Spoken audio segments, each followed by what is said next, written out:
I'm Michelle from VINS. Nice to see you today. So this week, our theme is the night sky. And today I'm going to be taking you on a stargazing adventure.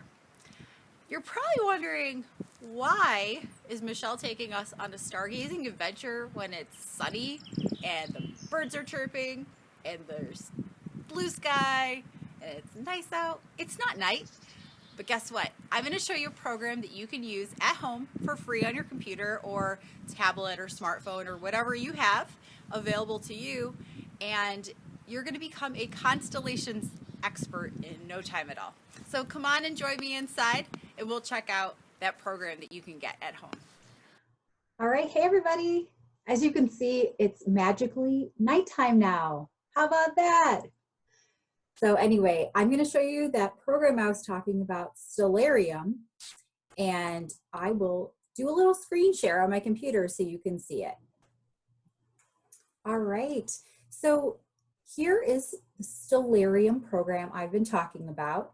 I'm going to show you a few things on here. So at the top left corner says Stellarium Web. I'm using it on my laptop. Down in the bottom left corner, it says the town. So it would change for you if you don't live here. When you log in, it'll ask you for your location. So if you'd like to see what the night sky would look like at your particular spot and where you live, you'd want to turn on the location. On the bottom right corner, you can see where it has the date. So today's April 27th, and it's set for about 9 o'clock p.m. You can change the date, you can change the time, you can change it so it's actually moving, just like time normally would. We can't usually pause time. But you can change that and play around with it and see how things change on your own. I also have it set to full screen, so I'm at the very bottom. All these little buttons at the bottom do different things for the program. So I have it on full screen. If I was outside looking at it through a tablet, I would put it on night mode. So that way my eyes would not have to adjust every time I looked back down at a screen, because that would not help us see the stars. You can look at deep sky objects. Those would be highlighted on there. You can turn on a grid if that's helpful for you. And this grid is showing a little pinpoint on this star. I wonder what that might be, right over the cardinal direction of north.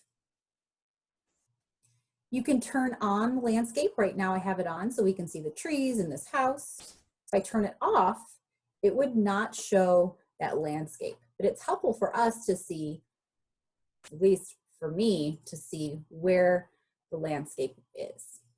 You can turn on or off the atmosphere, and you can also look at different constellations. So a few things we're looking at today right now, we have the moon. Tonight it's a waxing crescent moon, which means it's only gonna be a teeny tiny sliver. So that means if the sky is clear on Monday, April 27th at night, you'll be able to see the stars. They'll look a lot brighter. There won't be as much light in the sky.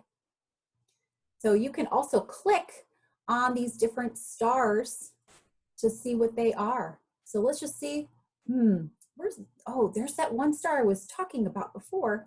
If I click on it, it says Polaris, and it'll pop up, as long as you're connected to the internet, it'll pop up with some information. So you can learn about different stars and planets and everything else up in the sky. If you decide to download Stellarium on an iPad or a tablet or a smartphone, the great thing about that is if you go outside, you can move your tablet around. It brings up constellations, which I'm going to show you here in just a minute, but it will move with you. So if you are facing north, it'll show you the constellations that you would see if you're looking north. If you were facing south, it would show you the constellations and it would bring them up on your screen if you were facing that way. So having the tablet outside or an iPhone or whatever you might have is great, and it's easy to use. Also, one good thing about the downloaded application is that you do not need to be connected to the internet to use it if you're outside. The computer or web-based version that I'm showing you today, you do have to be connected for to use it. All right, so let's go back to that and look at some constellations. All right, so looking back to Stellarium, at the very bottom, there is a triangle looking shape that says constellations if you hover over it. I'm gonna click that, and it brings up some constellations up in the sky. You'll probably see some familiar ones, like here is the Big Dipper. Here is the Little Dipper. And here's that Polaris, the North Star that we were talking about before. So let's hear a couple stories about some of these constellations. And this constellation art button I just clicked on at the bottom looks like a little person running with a star for a head, brings up this artwork. So let's hear about Ursa Major, which is in the shape of a very large bear. Zeus, king of the gods, fell in love with Callisto and had a child named Arcas. This made Hera, queen of the gods, upset. She turned Callisto into a bear. One day, Arcas went into the woods and found his mother, the bear. She greeted him by going up on her back legs, but Arcas thought this meant he was under attack, so he readied his bow. When Zeus, his father, saw this, he turned Arcas into a little bear and grabbed them both, Callisto and Arcas, and put them up into the sky to keep them safe. So here's our Ursa Major and our Ursa Minor, which is that little bear. Ursa Minor is better known as Little Bear or even the Little Dipper. And remember that star that I talked to you about, Polaris, or the North Star? It's been a guide for people that sail their ships across the Northern Hemisphere and for people that travel across the land, and animals too. This star is very important.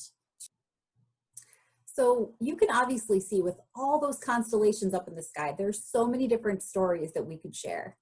But I think it'd be great to hear what you have to see, what you have to say about the stars. So one more thing that you can do is you can create your own constellation. So create your own constellation. All you have to do is find a black piece of paper, draw some white dots on it, like you might use a white crayon or white out or something that you have that could create white dots on black paper, and connect those dots. Create your own constellation. Maybe you want to create a constellation about a pet that you have, or something about nature that you find really inspiring, and write a story about that. And that's what you can share with your family and your friends. Thanks so much for tuning in today, guys. I can't wait to find out how you use Stellarium and how many constellations you've learned about. And also, I want to hear your stories that you create about your own constellation. So be sure to share those with us on Facebook. You can tag us at vins.vt.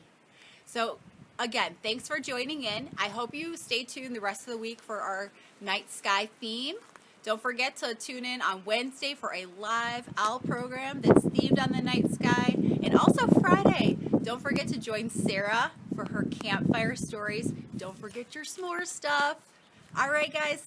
Thanks. See you next time.